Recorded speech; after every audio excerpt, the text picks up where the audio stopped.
Hello नमस्ते welcome मेरो mini भ्लगमा।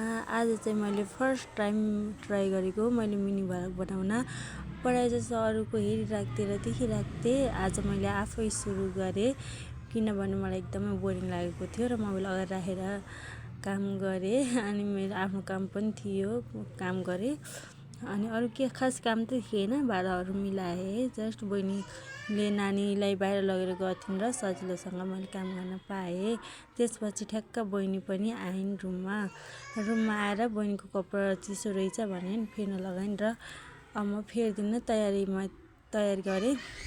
अनि नानीको कपडा खोलिदिएँ। अनि म हल्का रिसाएँ नानीसँग पनि। अनि फेरि जे जस्तो भए पनि माया लाउनु पर्छ अरूकै।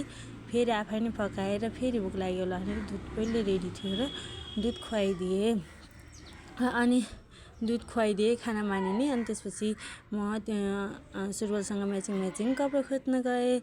जाडो छ नि त, अनि बाक्लो कपडा लगाइदिनु पर्छ। अनि बाक्लो कपडा निकालेर लगाइदिएर म्याचिङ भएर मेरी छोरी यति क्युट भएर मलाई माया गरिन्।